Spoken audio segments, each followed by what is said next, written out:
Whales are the largest creatures in the sea. The species known as the blue whale can reach 30 meters in length and weigh more than 100 tons. Yet despite being so large and heavy, blue whales constantly dive down to the depths of 800 to 1,000 meters and quickly rise to the surface again.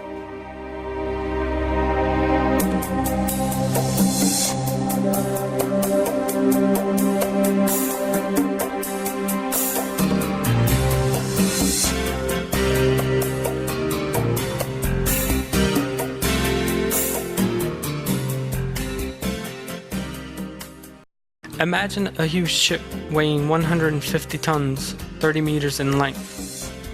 If that ship were to sink and lie on the seabed 1,000 meters down, it would take years of work to raise it to the surface once again. Yet the whale can regain the surface from such a depth in as little as 15 to 20 seconds.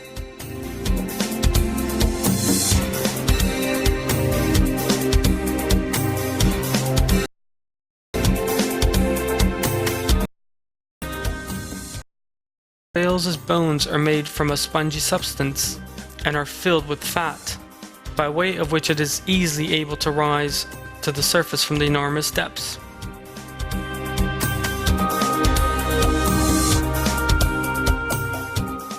Divers risk the danger of the bends caused by differences in pressure.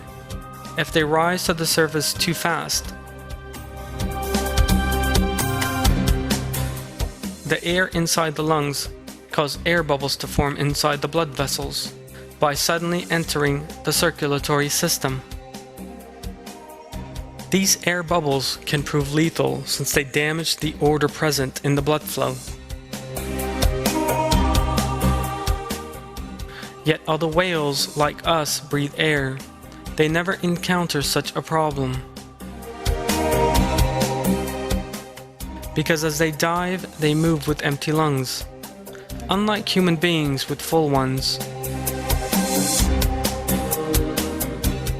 Since the lungs are filled with air, there is no danger of their suffering from the bends, as that air mixes with the circulation.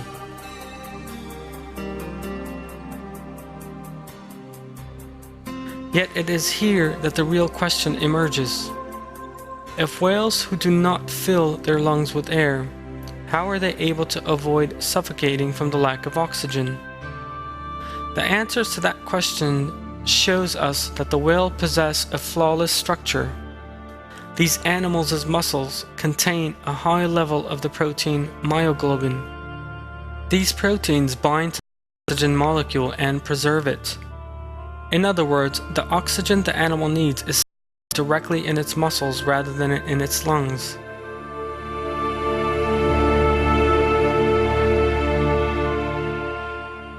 In this way, whales swim for long periods without breathing and are able to dive right down to the bottom of the sea.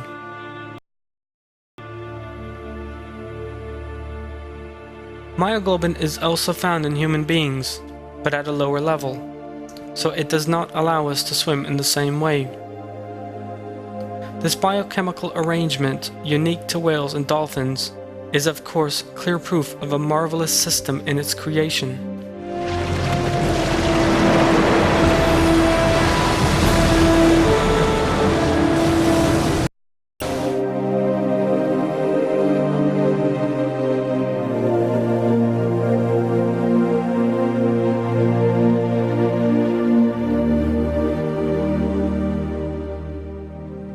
When December comes around, the whales start migrating because they need to move to warm waters in order. Every year in December and January they swim from the Arctic Ocean to California on the southern coast of North America. This calving site is of a special importance to their survival. It is essential that whales give birth in warm waters if their calves are to survive. The most noteworthy feature of this time is the way that pregnant females eat nothing and feel no need to do so.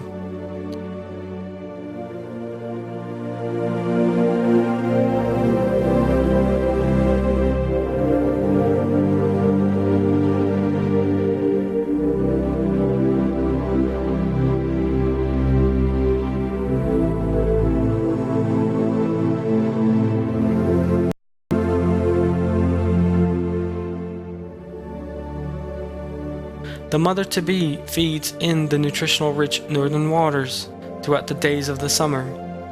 She thus acquires a thick layer of fat containing more energy than she will need on her long migration.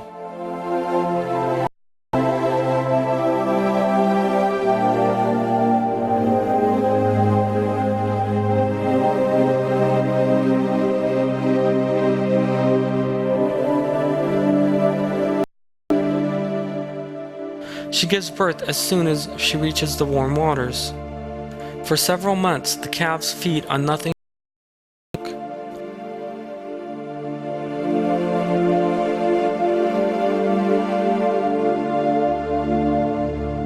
This is rich in fat and protein, and thus the calves grow quickly and store fat in their bodies.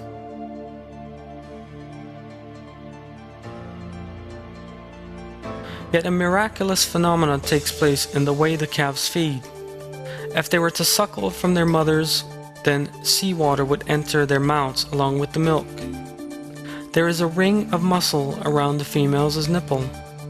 When the mother contracts this ring, pressure is set up, and she is able to squirt the milk directly into the calf's mouth.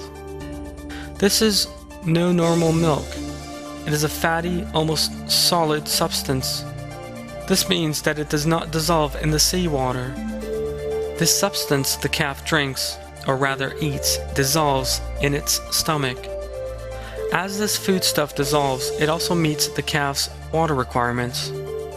As we can see, Allah has bestowed the best possible system on the calves to allow them to feed properly.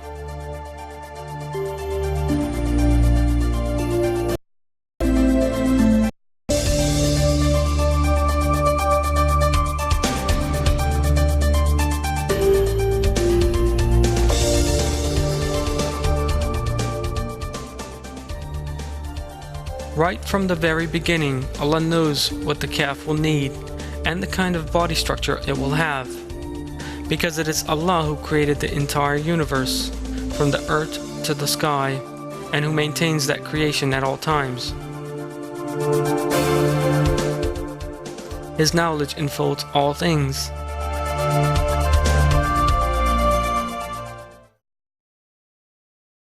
The seven heavens and the earth and every them glorify Him. There is nothing which does not glorify Him with praise, but you do not understand their glorification. He is all forbearing, ever forgiving.